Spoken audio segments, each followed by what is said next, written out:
PFT pulmonary function test अगर आपको समझने में परेशानी आती है, इंटरप्रेट करने में परेशानी आती है, तो ये लेक्चर सीरीज़ आपके लिए है। जी हाँ, मैं doctor Harendra Kumar, lung super speciality centre Meerut, और हम एक नई सीरीज़ के साथ आए हैं। पल्मोनरी फंक्शन टेस्ट को कैसे इंटरप्रेटेट किया जाए, रिपोर्ट को कैसे पढ़ा जाए और पीएफटी का क्या मतलब है।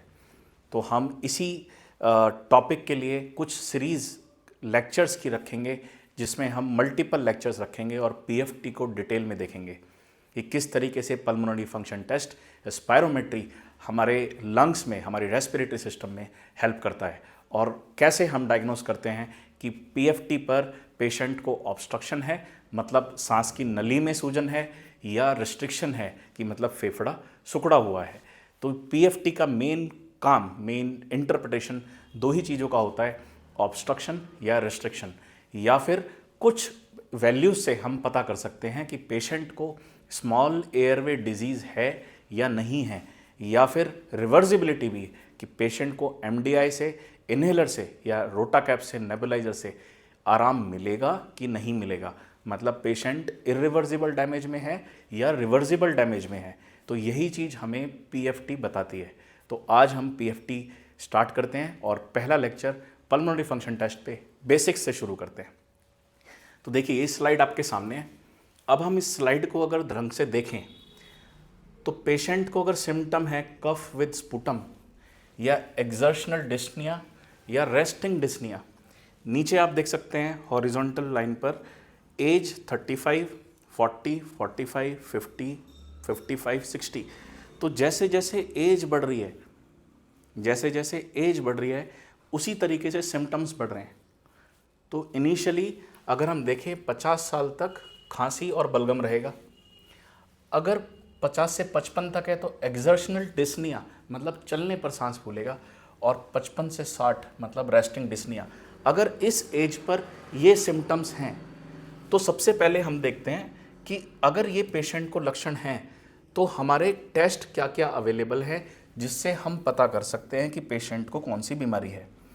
तो आप देखिए, सबसे पहला एक्सरे। अगर हम एक्सरे की बात करें, चेस्ट एक्सरे की बात करें, तो चेस्ट एक्सरे 55 साल से 60 साल पे हमें बताएगा कि पेशेंट को हाइपर इन्फ्लेशन है।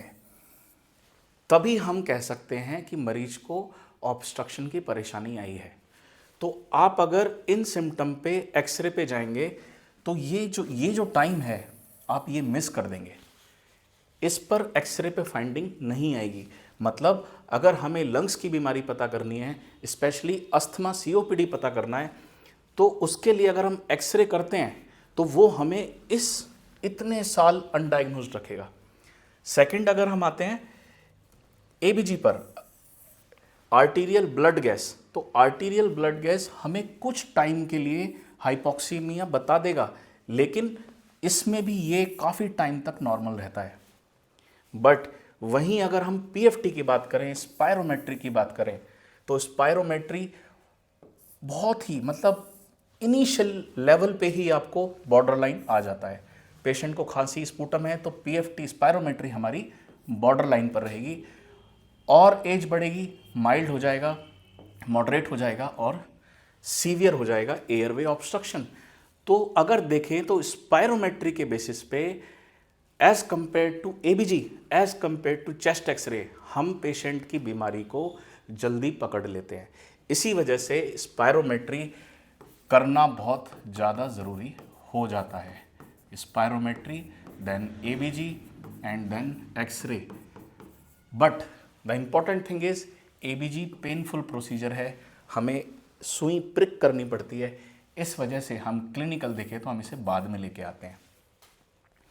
So that is the significance of spirometry और पीएफटी। देखिए, मैं दोनों को एक चीज़ क्यों बोल रहा हूँ, बिकॉज कॉमन लैंग्वेज में जो मेडिकल फ्रेटर्निटी में जो एक टर्म फैली हुई है पीएफटी, वो स्पायरोमेट्री को कई लोग जो पल्मोनरी मेडिसिन से अलग हैं वो समझ नहीं पाते।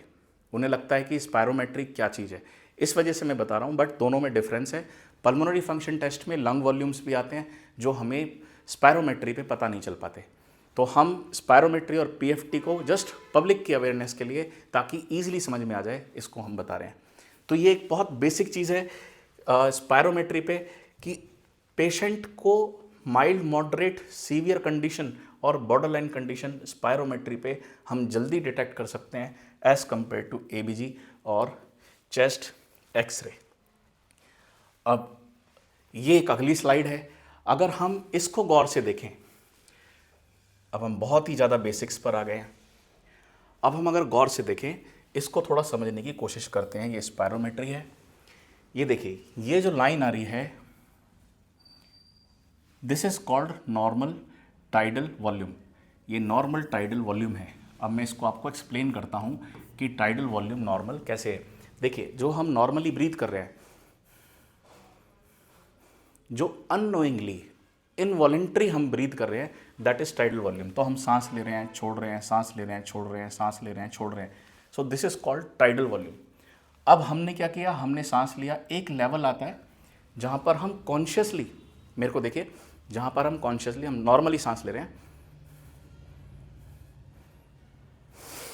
तो एक लेवल आता है जहाँ से मैं मैक्सिमम इंस्पिरेटरी, मतलब लंबा सांस खींचूंगा। लंबा सांस खींचने पे अपने लंग्स के अंदर कुछ हवा को भर लूँगा। So that is called as the inspiratory reserve volume, IRV, उसको हम बोलते हैं inspiratory reserve volume.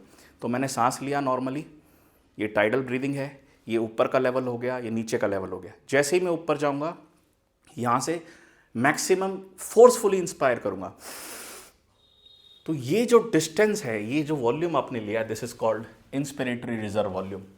This is called inspiratory reserve volume, IRV, inspiratory reserve volume. अब पूरा ऊपर जाने के बाद मैं तेजी से उसमें फूंक मारूंगा,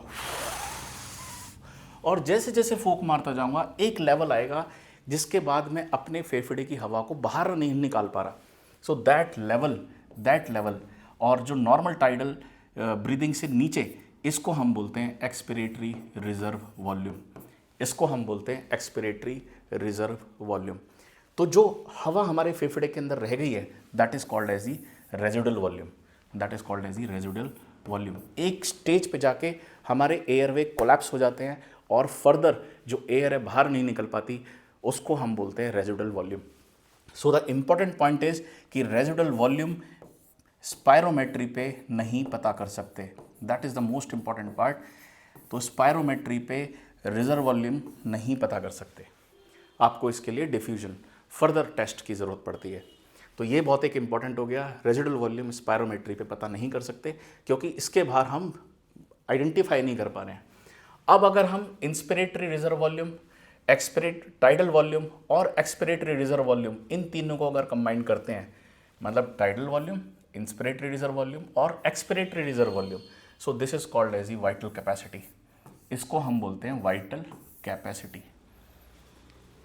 tidal volume, inspiratory reserve volume और एक्सपिरेटरी रिजर्व वॉल्यूम, आप यहाँ से देख सकते हैं, this is called as the vital capacity. Expiratory reserve volume, inspiratory reserve volume और tidal volume, so this is called vital capacity.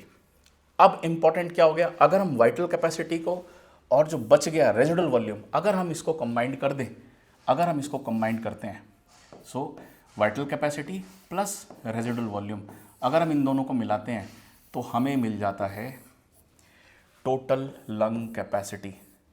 Total lung capacity, तो it means total lung capacity को भी हम स्पायरोमेट्री पे आइडेंटिफाई नहीं कर सकते। So residual volume and total lung capacity, तो vital capacity plus residual volume, उसको बोलते हैं टोटल लंग कैपेसिटी, जो आप देख सकते हैं ये ऊपर से लेकर नीचे तक है, और vital capacity excluding residual volume. Now comes the very important part जो लोगों को समझ नहीं आता है, that is FRC, fixed residual capacity. तो FRC ये रिप्रेजेंट करता है expiratory reserve volume plus residual volume.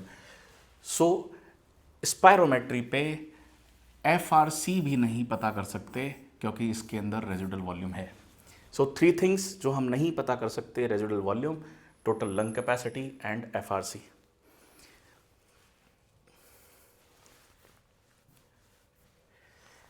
So that's all for today, क्योंकि लंबा लेक्चर हो जाएगा। सो this is the basic introductory video for spirometry और PFT।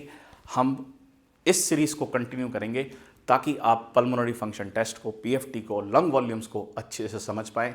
और इस सीरीज़ में हम सब कुछ ही कवर करेंगे, चाहे वो पीएफटी है, डीएलसीओ है, फैनो, एफओटी, जो भी हमारे पास मैनुअर्स हैं, लंग फंक्शंस टेस्ट अवेलेबल हैं, एमआईपी, एमईपी, आरओसीसी, जीओसीसी, सब कुछ हम डिटेल में देखेंगे और उसका इंटरप्रिटेशन देखेंगे, क्लिनिकल एस्पेक्ट्स देखेंगे कि किस तरीके से हमें उन्हें इंटरप्रेट करना है, रिपोर्ट कैसे बनानी है और कौन कौन सी डिजीज़ को हम जान सकते हैं इन रिपोर्ट्स के ज़रिए। सो मेरे साथ बने रहिए। मैं doctor Harendra Kumar, lung super speciality centre Meerut, और मुझे फॉलो करते रहिए। स्पेशली सब्सक्राइब ज़रूर करिए क्योंकि फर्दर वीडियोज़ हो सकता है कि वो सब्सक्रिप्शन को ही मिले। तो थैंक यू सो मच।